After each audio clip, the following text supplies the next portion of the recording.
Welcome back to Techtulia. I'm here with Vidal, and we're in Guadalajara. Yes, sir. Reporting. And if we do have the video up and you're watching the video, you can see Guadalajara behind us. Yeah. It's a very nice day. Great weather. Today, we're going to take a risk. This is going to be a risky episode. Yeah, but it's one that hopefully you guys will enjoy. Yeah, and I don't want to say we haven't prepared for it. We actually prepared, and then going over our notes, Vidal has extreme reservations about, is this episode going to go completely off the rails? So stick around and judge for yourself. But the topic that we're going to talk about is one that it's, I think, even difficult for us to put our finger on. Yeah. And essentially, I think the way that I want to think about it is, all right, you imagine that you're within a business ecosystem and you want to create a new product category. You want to change the trajectory of your company. You want to create a new company.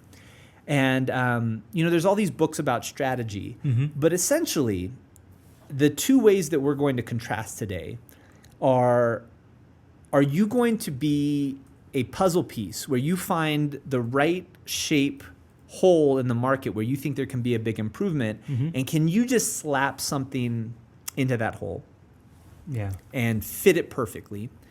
So I'm going to be advocating for that. And then, Vidal, you've been reading a new book. Tell us about this book that you're reading that I think Sean Knapp recommended when he was down here last week. So shout out to Sean. He recommended something called Play Bigger, how pirates, dreamers, and innovators create and dominate markets. And they actually talk about an interesting topic called category definition and design, and what a category is. So if we were to use the analogy of, okay, my business is a puzzle piece. Right. I'm going to put it into a hole that needs an improvement in the market, right? Right. Say, you look at Zoom, right? Yeah. Everybody loves Zoom. Zoom IPO'd. Yep. Hugely valuable. Yeah. And it did exactly the same thing as like 6 other companies were already doing. Yeah, I mean, the video conferencing space is crazy. There have been like 20 companies already making huge amounts of money, apparently because the last company couldn't solve it. Yeah. And so that's Zoom. The case of Zoom really fits on my side. On your side, that's on true. On my side, which is it's the puzzle piece. It's the better mousetrap. Yeah. It does exactly what people already want. Yeah. Slightly better. Or slightly different, or even way better. Yeah, way better. Now, what's the position that this book thinks bigger? So what they say is kind of play bigger. Sorry. Interesting, and you know what? It might be some intersections. It might be plain different, but they say that there are companies out there that will define new categories, right? Interestingly enough, I need to kind of recall exactly how they put it, but they put Google as a category king. Mm-hmm. But if you think Google as a category king of search, you're probably misrepresenting Google. So Google defined a new category in terms of... So what you're saying is that like you create a new product that totally shatters all of the existing ways of doing business. Because it used to be if you wanted to buy an ad, you go to your ad agency, exactly. They go to the magazine, they pay the magazine. And Google came along and says, no, you're going to give us your ad money, and we're going to run some search advertisements, and then you'll get to see exactly which search advertisements got clicked on. Exactly. And so instead of it being, hey, we're going to go spend $1 million on brand advertising, and then we're going to look to see if people in Topeka who get our magazine, maybe they bought a little bit more of our product. Yeah. You're going to say, no, we had 45,000 clicks in Topeka that were generated by this ad campaign, and the $10,000 that we put in produced $412,000 worth of revenue and $32 million worth of product or whatever. There are some companies that might be confused as, they were a search company. Google was not. Google defined a new category for advertisers and became the king of it. Mm-hmm. Which, I mean, I'm not agreeing with you just yet, because this is the point of like me seeing things a little bit different because of this book. And honestly, it makes a lot of sense, but it's kind of radical in the way they think about it. They even say, in the future, you shouldn't have product managers. You should have category designers. I'm like, that's crazy. You know what? The only thing that's been missing in tech is a new name. I know. People. That's why I'm like, it's taking it with a grain of salt. If we could just figure out exactly what to call all of our product managers, designers, and engineers, then we would finally get it. It's just the name. I know. But let's open it up, because I believe it's a pretty interesting kind of two ways of seeing the world and how companies add value. Okay, so when we come back, we're going to kind of dig down into the insights of totally redefining how every business should work, Yeah. which is Vidal's going to argue for it. Yeah. And then on the other hand, I'm going to argue that you just copy whatever's in the market and do it slightly better. But we're going to talk about how to do that and what's the right way to do it and what's the wrong way. Let's do it. See you in a second. All right.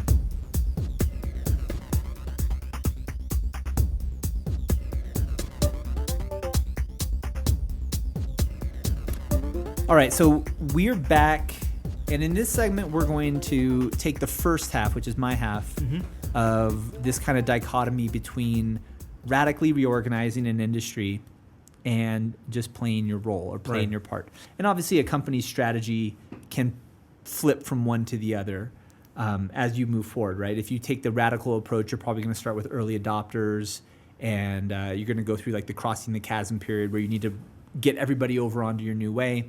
If you take my approach, you could start with big enterprises who just are willing to pay a lot for something. So it's not one's better than the other, but they are different, and either one can be done wrong too. So we're going to discuss how to do them right. And so my point is, look, you got this hole in the market, right? Well, what do you mean by a hole in the market? Because we can use all this physical analogy with businesses. Like, what's the shape of your business? Like, what's your business? What's the moat around your business? We have all these ideas of like the shape of a business, but a business doesn't have a shape. People show up in an office. The office has a shape, generally very rectangular, or circular if you're at Apple. But the shape of the business is not defined by the physical stores or locations as it used to be. Hey, where's McDonald's footprint? Right. There's a certain number of McDonald's all around the country, and you can have a physical footprint. When you look at a software product, it's much more subtle. And so we need to update that thinking where we just say, what's the actual shape? And the shape is, what are the loops?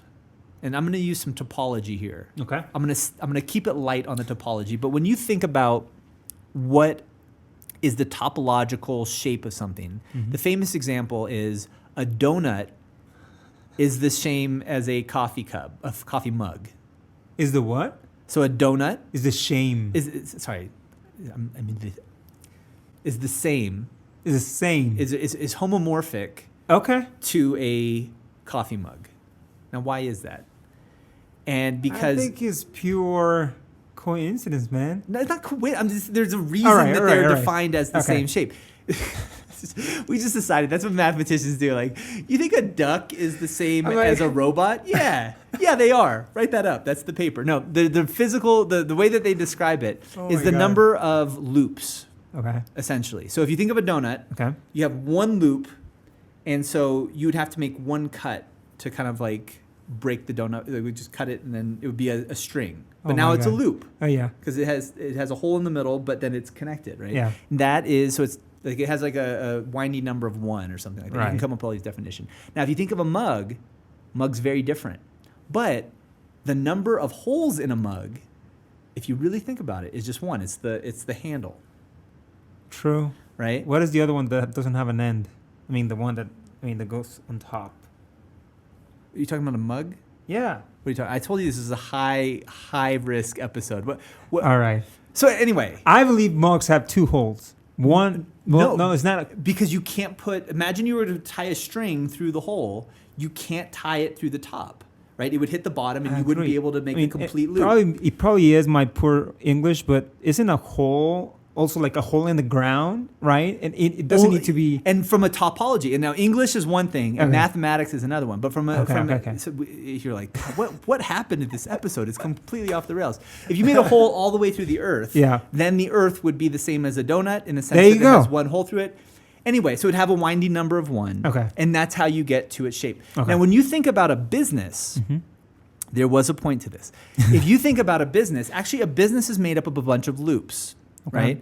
And we generally think of those as value chains, right? We've talked about in the past, right? Which is like, if I wanted to create a product, right? I need to go get some engineers to develop some code. Then I need to take that code and give it to some customers, and they're going to give me some money. And then I'm going to take that money and recirculate it around the loop and hand it out to the engineers. True. That is the most basic definition of building a product. Right. And so if you think about that loop, that has to be completed. If you miss any step in that loop, then your engineers quit.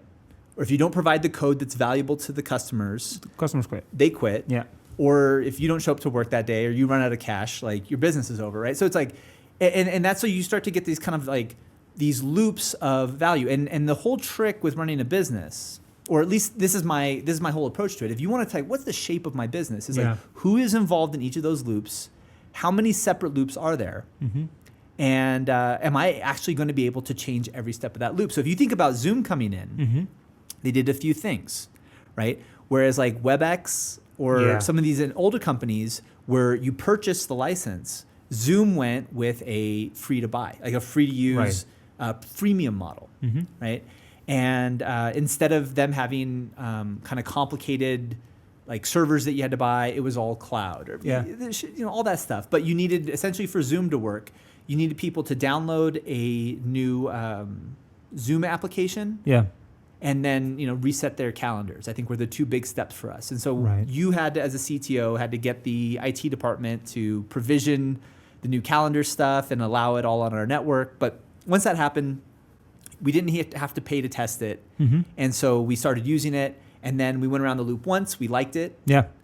Then we went around the loop twice and 5 times and 100 times. And after like using it 500 or 600 times, then you said, you know what, let's get the Zoom rooms and get the full thing. So it was like they completed a very small loop that allowed them to enter the existing market and get all of those market participants to change their behavior. And then over time, they convinced you to modify a much bigger loop, which is now you got to get your finance team involved and pay them.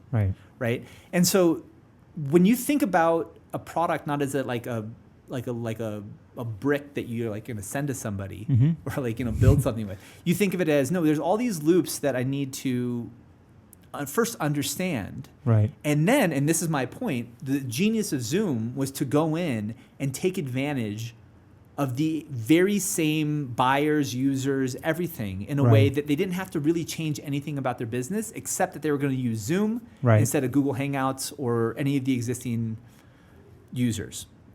And so if you think about those loops, right, the thing that you do not want to have to do, unless you're really prepared for it, is to have to go change 20 things simultaneously. Yeah. And if all 20 of those things, if you have a loop that doesn't include 3 things, it has 20 different things. Well, this is, you go and sell, software products to people. It's like, okay, well, you're going to use this, but then you need to go get some other, you're talking to the customer, you need to change your behavior, but then you also need to go change some other behavior somewhere else in the company. Right. Oh, and by the way, go convince the VP of some other department to pay for it. Right.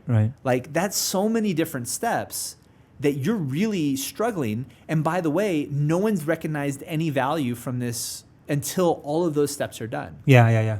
You get what I'm saying? Yeah, I agree, but I guess the my counterpoint to that, and I guess aligning more to what this guy from Play Bigger had to say is that, I think companies like Zoom are adding enough value to build a viable business off of it.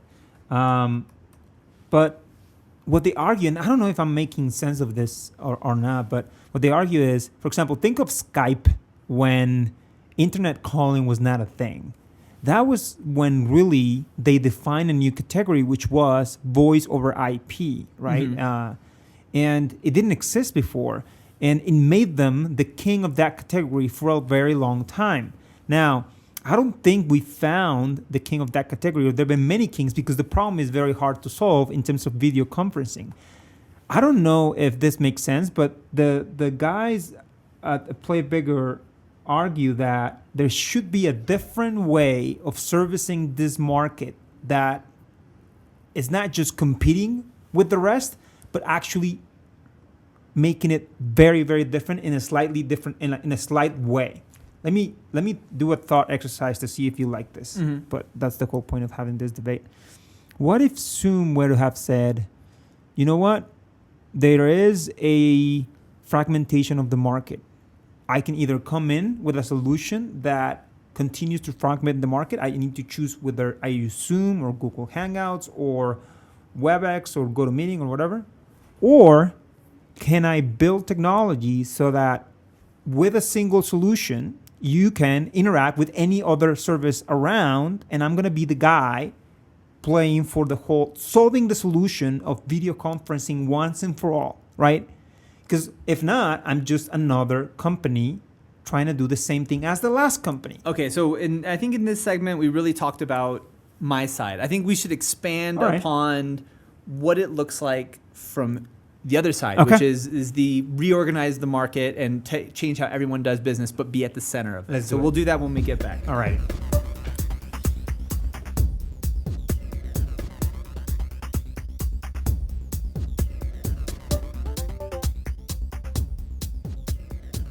All right, so I think now I have the opportunity to discuss what Playing Bigger is trying to say, which is define new categories. And we were discussing a little bit offline how Google actually built a business defining a new category, which is the way advertisers pay for ads, right, through Google AdSense and whatnot.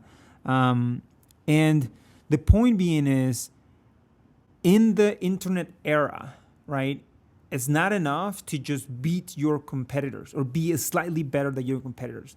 The network effects that the internet brings defines that only there will be one category king. The rest of the companies will just follow and probably build somewhat sizable business. But at scale, you will only have one category king, and the rest will be smaller companies that don't necessarily have the domination of the market, right? Yeah, and listening to what you're talking about, I think they're just different businesses. I don't think we're really debating which is better, because Zoom is worth $24 billion right now after 2-3 years. Now Google's worth $800 billion, so clearly, but Google's a 22-year-old company now. Yeah. But when we talk about categories, I think, given the substantial investment we've made so far in this episode with rings and topologies and things like that, and defining these kinds of these protected systems that if you can't go in and challenge Google in any one part of its ecosystem, precisely because its ecosystem is this continuous cycle of money just flowing around in a circle. Right. And Google always takes a toll every time the money goes around the circle, but you can't really talk. So let's talk about exactly what Google does to create what I think Play Bigger is talking about as a category, which I would call just a big loop that only Google can play in, because they control every part of the loop. Right. And so if you haven't spent as much time as us or other people thinking about what Google does, essentially Google goes in, you have a website, you change your website nowadays, if you were to create a new one, so that it has very good Google ranking. Right. If you're news, say you're BuzzFeed. Yeah. BuzzFeed was all about getting the buzzy news. Right. So that it would get those good Google rankings. Right. And then, so you're going to get highly ranked on Google. Yeah. And then the next step you're going to do is you're going to put ads. Right. On your BuzzFeed site. Now Google is going to figure out what ads to put on your site and then give you money for putting the ads. So you've already twice changed your business. You've changed what's on the site. Right. And then you've used the Google ads to make money. Right. And then these other companies are out there, and they're the ones advertising. Now, even 25 years ago, companies weren't defined by how good their internet advertising was. Right. But you look at businesses like Casper or these all these direct-to-consumer internet companies. Yeah. They only can exist because of Google. True. Right? And so you start to say, okay, I want to take Google's business. I want these direct-to-consumer things. So I'm gonna go and talk to I have a friend who's the CEO of a direct-to-consumer shaving business. What was the shaving one? Like a Dollar Shave Club. Oh yeah. Right. It's all Google ads. Yeah. Right. And I want to get them, and I want to take them and make them my customer now. Right. Well, if you're Dollar Shave Club, there is no way in the world you can give up your search advertising. Right. That's crazy. Right, because the second you take your money away from there and you give it to this new system, it just doesn't make you as many customers per dollar, right? Yeah.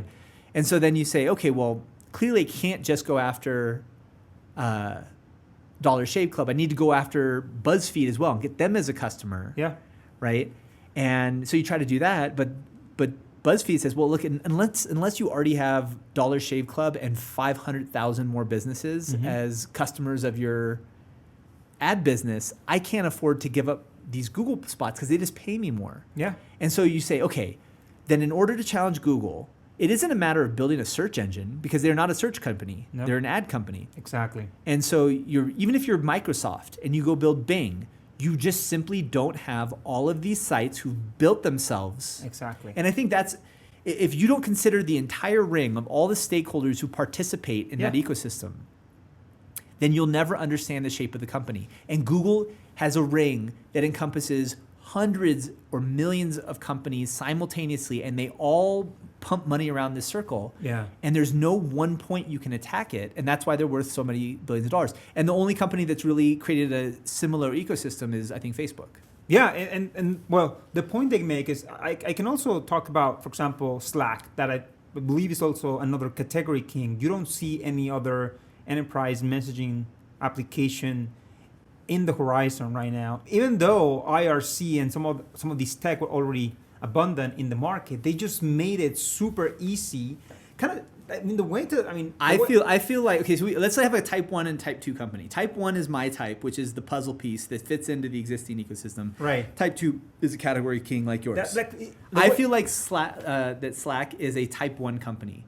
It took something IRC, which sucked, because it was like for nerds. Right. I'm just going to piss everybody off. Hey, everybody.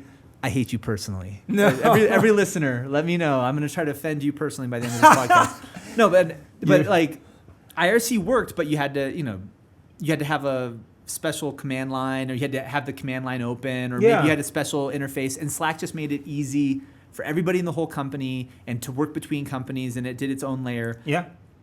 And there are network effects there, but essentially they recreated IRC, but they haven't recreated the ecosystem of hundreds of thousands of businesses and different individual stakeholders who are all bound into this one ring of the Slack ecosystem yet. But even, for example, I think that's why at the beginning when we were discussing this topic, I said that I don't know if it's completely at odds with your idea. What I do think is, and I agree with this book, is if you want to really build a massive business like the ones of Slack, Zoom, Uber, Google, and you can name several of those, is for you to become the category king. In the way I see it, you started discussing this topic about you need to be the company that fits right into the hole that is, the market has a hole for you. Mm-hmm.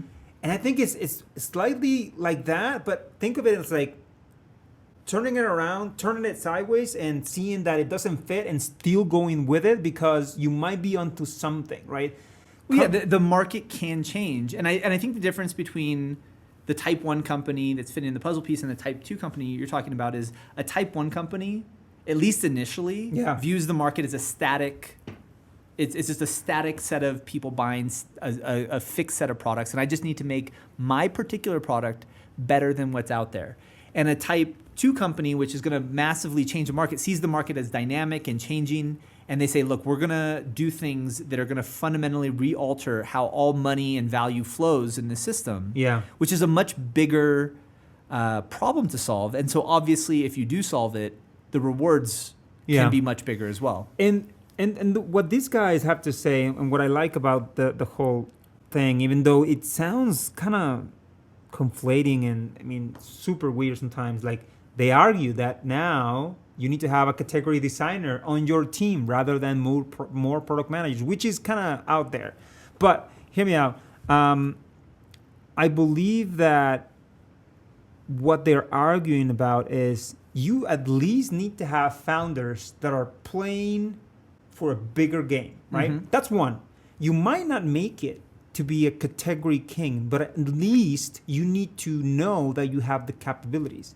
And it comes from the founding team, knowing that, like, hey, when Google got started, they didn't know they're going to be the enterprise, or I'm sorry, the advertising company that they are today.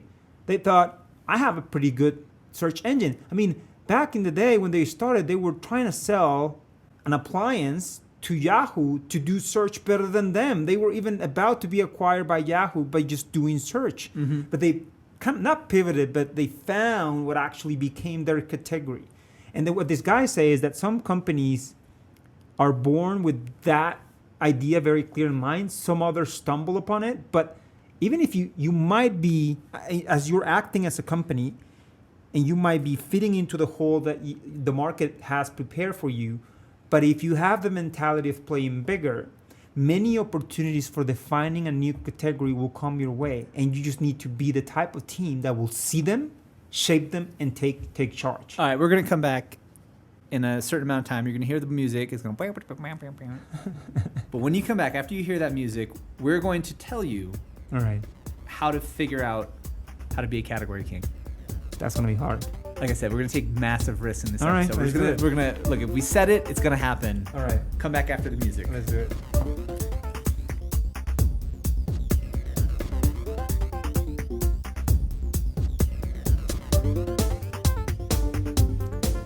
Okay, so we promised before the break that we would tell you how to build a multi-$100 billion company. We will put our neck out there to be chopped by your opinion of whether we did a good job or not. Yeah, frankly, I don't know if we're going to pull it off. I know. But we can give it a shot. So All right.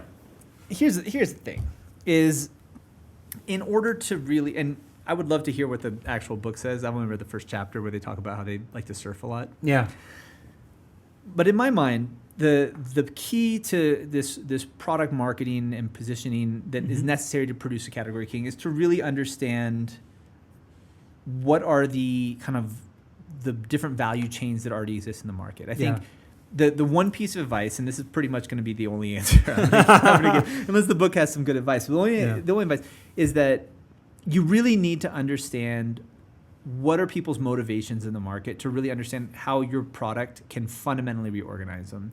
And, I always like to think about a really good book for me is The Theory of the Firm by Ronald Coase. So just kind of like, what are the transactions that are happening in the free market? And can I find a way to take those existing transactions that are either happening in other companies or between companies? Yeah. A lot of times it's going to be, hey, there's 4 companies that always need to work together. Right. And I'm going to do something that does what all 4 of those companies do inside one company. And then I'm going to drive massive amounts of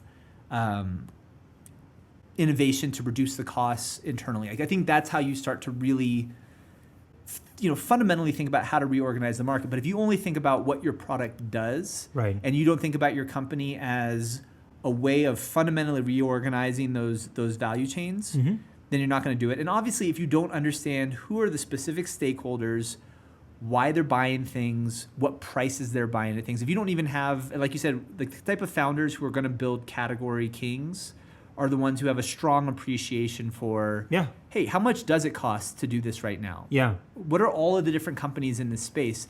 And you talk to a really good founder, anytime you talk to a VC, they know every company in the space and they know what they all do, because if you're a VC and you're thinking of getting these category kings and investing in them, you want to make sure that this one company is going to completely dominate every company in the space and not just be a niche player. Well, you can't do that. And this is my advice if you're young, if you don't even know all the different companies or types of companies that exist within a market, right? You got to do that research. You need to know who the stakeholders are. You need to know who the customers are. You need to know the market, but you also need to know that you have in that founding team or in the team and the company and the culture a way to tell whenever there's something within your business that will help you define that new category, right? I mean, there was Uber and Lyft, and yet Uber find a way to do business in a slightly different way than Lyft and be extremely more... The thing that Uber did is they raised a lot more money. They did, but Lyft caught up with Andreessen Horowitz a couple years later. But look at how Lyft decided to be better and nicer and play nicer with the cab companies, right? Right? They were trying to unite the world. I think they both eventually ended up on the exact same kind of topology of their companies. But because of Uber, not because of Lyft. Yeah, right? Lyft definitely went that way. But like Lyft copied the rideshare. The idea that anybody off the street, Uber copied that from Lyft, but they've dominated it much more because they recognized that one of the major stakeholders, I mean, like the fact that Uber and Travis was obsessed with raising money. You see this in certain CEOs. Certain CEOs are good at managing people, hiring people. Right. And certain CEOs are good at raising a ton of money. Right. And they might not only be good at that, and that's actually probably enough, But if you're good at if you're good at everything else, but you're also good at raising money, you need to realize that the shape of your company also includes a fundraising loop, Right. right? And so it might not just be, donut shaped, which is like I just need to do a good job for my customer. It might be pretzel shaped, where you have a lot of holes. Yeah. And there's a lot of different loops, and so I'm thinking of another pastry that has more like a spiral way of shaping itself. I really feel the spiral is just topologically very difficult to deal with. The pretzel's True, better true, because you got to deal with not only servicing the customer, but you got to deal with the regulators. You got to deal with investors. And I think you can't understand Uber as a business by only looking at the product it provides or its app. You have to look at the fact that it raises a ton of money. And any company that's going to compete with Uber needs to compete with it not only on the loop of customer, product, company, Yeah. but it also needs to figure out on public relation, government relation, investor relation, Yeah. and hit those as well. Yeah. And combine all of those things into a complex business. And I think a lot of the companies that failed against Uber were the ones that didn't realize they're just raising money, we're building a better product. It's like, no, the market niche you fit into includes how to finance this massive expansion. Sure. And the companies that eventually were able to compete, like Diddy and Grab, used a combination of government power and massive fundraising to eventually stop Uber. And Lyft had some really good investors behind it, and Andreessen Horowitz and the people that they put around, and eventually caught up in the fundraising. But that's where they lost the initial lead. My point is don't think of it as a simple.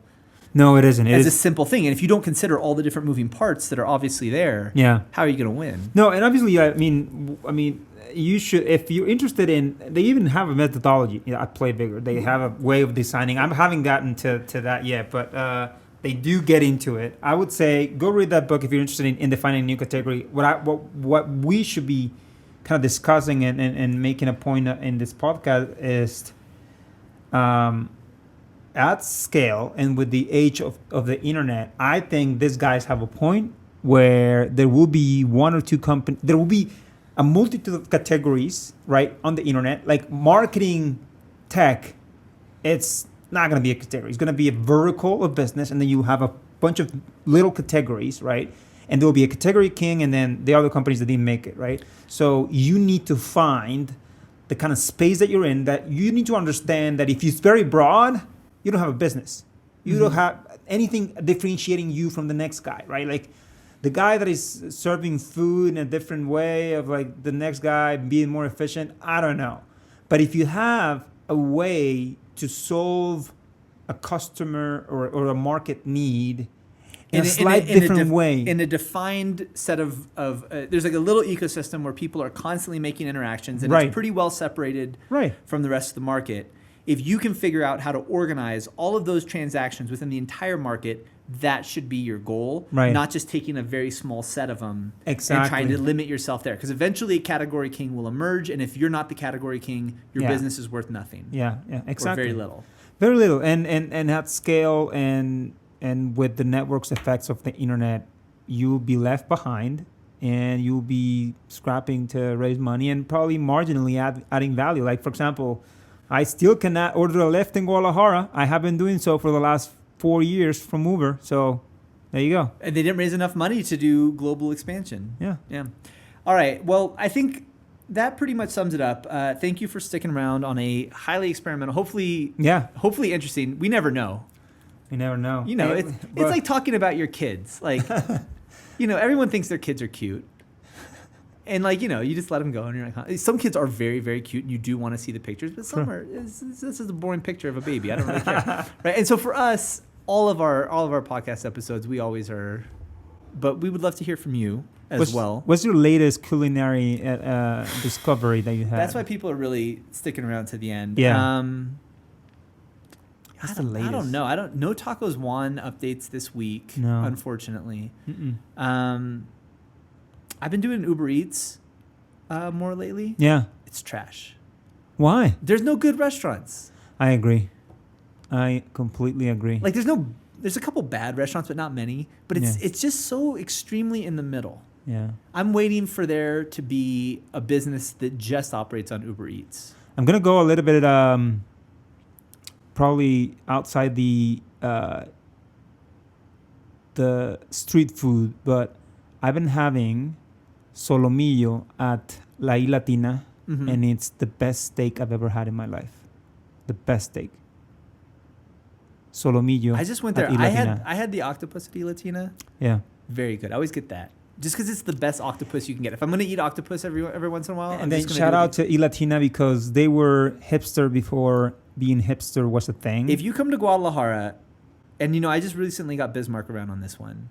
yeah. I Latina is a great restaurant to go to. It And is. if you're doing lunch, there is what's the backwards I Latina? Anita Lee. Anita Lee Yeah. is next that's door. the anagram. So it, As well as yeah. a what is the other thing? I think it's palindrome, but I don't think it's a palindrome. It's a palindrome and an anagram, right? No, because the palindrome is the same backwards and forward. And It is. Anagram Italy. is just a. I Latina. It's a palindrome. Of Well, if you put them together, yeah. oh, sorry. So if you come to Guadalajara, there's some very nice restaurants. It's in an out of the way place. It's not like in a cool neighborhood. No, really. it's in It's by the- Avenida Washington, next to the train tracks. Change right. I think it's Inglaterra, but Inglaterra, sorry, yes. yeah. I don't know my city. know. I use Google Maps. Somebody's gonna end up in a weird neighborhood. Go to knock on the wrong door. Okay, so there was a nice pause. We can cut it there. Yeah. And that's the end, and we just play the music. Or bonus section. Food. No, no, no, no. turn into a food No, podcast. no. I want to talk about labor unions and startups. All right. So we're gonna come back for one more section, but it's totally bonus. And if you were not ready for it to get weird, just pause or just Alright. turn it off. Go to the next episode. Perfect.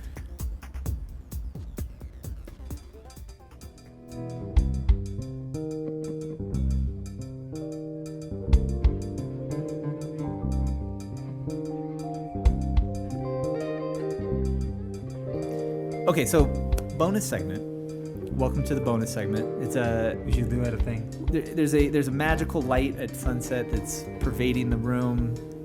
Bonus. That extra espresso shot helps. We've upped the intensity. The magic is in the air. It's bonus time. So basically, what we're talking about is like, look, there's all these startups these days Mhm. that basically did exactly what New York Times is doing it, but they did it like faster, cheaper, smarter, whatever, Yeah. using the internet. BuzzFeed. Yeah. Another one is Vox, Yep. Vox.com, and all the Vox Media properties, right? And, New York Times said, hey, look, why is anyone going to go to BuzzFeed? They don't have the 195 years of gravitas and Yeah. editorial experience and the writers. reporting rigor and Yeah, whatever. and the Pulitzers and everything. But it Yeah. turned out that, yeah, you're just posting crap on the internet, and you don't. Nobody gives it. Like, nobody cares that it's not New York Times, that it was BuzzFeed. Yeah. If somebody says that, like,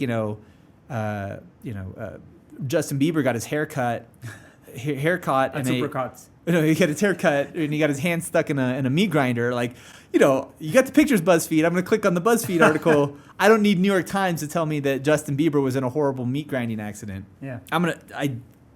That's just interesting. I'm going to click on it, right? And so BuzzFeed was able to actually build a multi-billion-dollar business just doing exactly what the big guys were doing, Yeah. but just kind of pulled it out. But the critique was, this is just people writing terrible articles and posting them on the internet. BuzzFeed doesn't really do anything. Yeah. But it still became a very valuable company. Well, fast forward to 2019. Mm-hmm. All of the BuzzFeed writers who are producing this content just said, like, well, wait a minute, BuzzFeed doesn't do anything. And they unionized Yeah. and demanded, obviously better working conditions and wages, and I support all that. I think that's great. But it's like, why don't they just take the next step, which is like, Solve it yourself. just start your own company, guys. Yeah. And so the reason this is the bonus episode, but it's kind of like off center, is that, like, there was a value chain of all this stuff that needed to happen at BuzzFeed, but all the writers are just looking around and saying, we could do all this stuff. Yeah. Why do we need BuzzFeed? Yeah. If we unionize, then BuzzFeed has to ante up and pay us as much as we want because we can do all this stuff. But it's like, my point is, that's just like 1 degree separated from, like, just walk across the street, rent a different building, call yourself, Splat.com or whatever, some stupid Yeah. name. Yeah. And you could have BuzzFeed tomorrow and go collect your $100 million check from VCs who have too much money now. I was just gonna say something very, very controversial, saying like It's the bonus episode. unions. I mean, if you continue to do that, you're just gonna get unions killed, right? Because like the only thing unions add value for is to make noise against companies that are trying to do something legitimate. Now, in the age of the internet, if enough bad quality companies that play against the interest of the employee were to exist, and apparently BuzzFeed is one of those because people are not happy with what they're paid, it makes you wonder if unions probably should exist in a different way. So there should be a union of the internet of sorts. I know, kind of sounds weird, but you have a good point. So anyway, unions should continue to exist, but if you feel so passionate about a topic, build a company instead of unionizing. And I love that idea. Well, and I think I'm not saying anyone should do one or the other. Like obviously starting a company is its own set of headaches and things like that. But everyone's like, we should unionize Uber. And it's like, no, don't just start a different Wrong company. pattern, yeah. If it would take almost the exact same work because Uber is a category king. Yeah. And it is just a whole bunch of people who've all agreed that they're all going to do things Uber's way on Uber's app, right? The very same amount of effort that would take to get all the Uber drivers to unionize is the same amount that it would just take to, say, start a different company with all of Uber's drivers. Like, if somebody said, like, hey, we can run, by cutting out all the profit that Travis Kalanick got, if we can just take all that money and give it to the drivers instead, we can offer Uber rides for half the price. Oh, really? Well, how many people, there's just not an option for another. Uber and Didi are the only thing in Guadalajara. If there's another thing that was half price, would you use it? Of course. How long would it take you to download the app?